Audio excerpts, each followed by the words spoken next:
Alright, sang magandang hapon sa ating pong mga taga-subaybay. Ayan po, medyo nag-failed yung ating live. So, nag-update lang po tayo, then nawala na po tayo ng data. So, after that, baba na lang po tayo para naman puntahan natin ang ating mga halamanan at magdidilig po tayo. Okay, samahan nyo si Kuya Dan para po sa pag-aaruga ng halaman.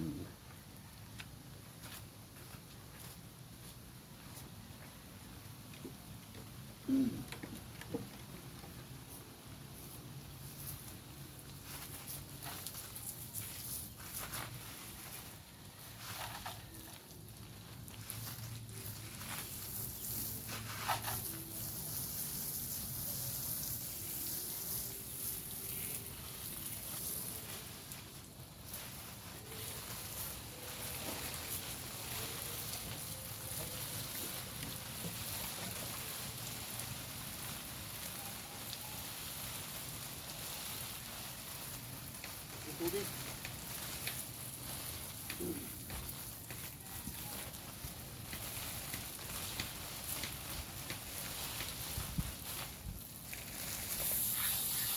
Pati po itong mga ornament.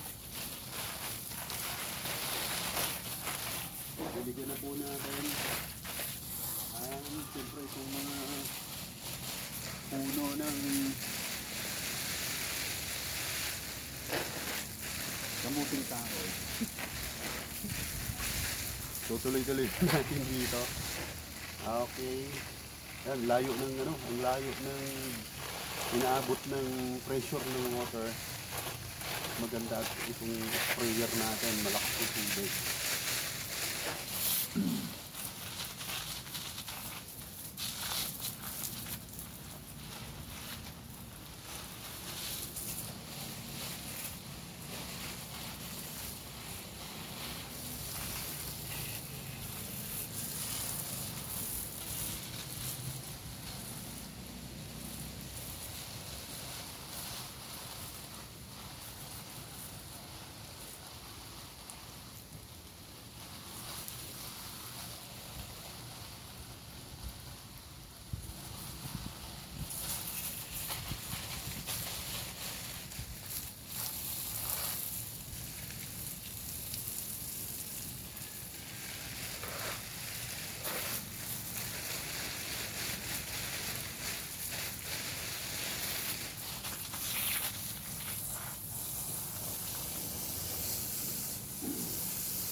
Alright.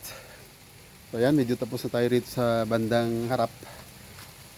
Tapos na rin bago po ako rito sa harapan. Kanina ay dito, dun muna tayo sa halikuran. Okay, tingnan natin ang nadilig natin. Ayun. Tapos na rito.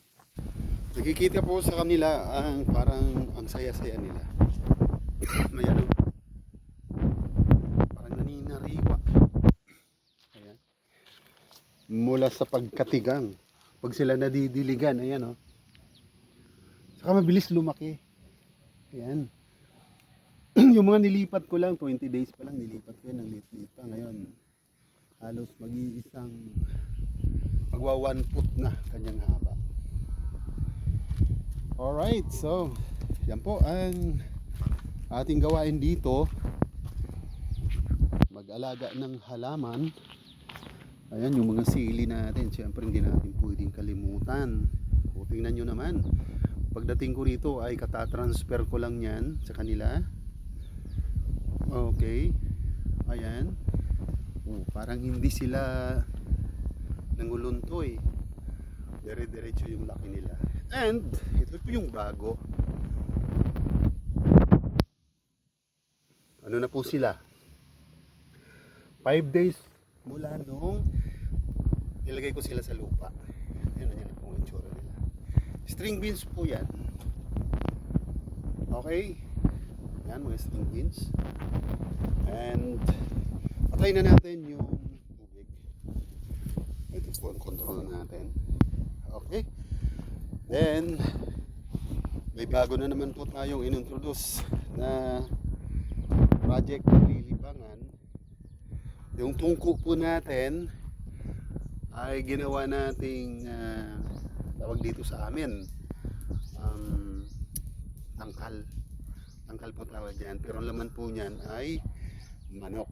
So meron akong dalawang bagong hiwalay na sisiw. Ayan po sila. So, diyan po sila titira. So kahapon ko po ng tanghali sinimulan i-construct itong tangkal na to. Ayan. So ngayon tapos na. And at the same time kaninang umaga dinala rito ng pamangkin ko. Kasi isa sa mga pamangkin ko, asawa ng pamangkin ko, isa sa mga nag-work dito sa construction dito ng mga bahay ng kapatid ko. Okay, doon po tayo sa kabilang yun galing. Doon tayo yung nakita nyo didilig tayo ng halaman. Pero galing ako dito. Dito ako nag-start sa bandang likod. Alright, so pagdating din po natin, nagpatubo na po tayo ng bell pepper. Ayan ang itsura nila. Ayan. Siguro po yan mga more or less 10 days. Ayan. Mga 10 days na po yan. So mga 5 days pa siguro ita-transfer na natin. Ito po ang paglilipatan ko mga idol. Ginawa ko siyang flat. Okay.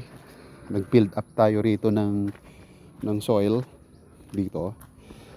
Yan, sinanggaan natin ng woods. Yan, sa gilid para medyo elevated siya. So yan, tambak po yan. Yan. Diyan natin ililipat yung pinakita ko sa inyong seedlings. Bell pepper po yan. Okay? So, sana pagbigyan tayo ng panahon na yun ay dumami. Okay? So siyempre yung ating special na gabi, ito po yung nilalaing dito sa Bicol. Yan. Actually po naka-harvest na kami diyan, nakapaglaing na kami galing dito sa tanim nating yan. Yan. At doon, ayun sa gilid na yon. Yan, tingnan po ninyo. Okay?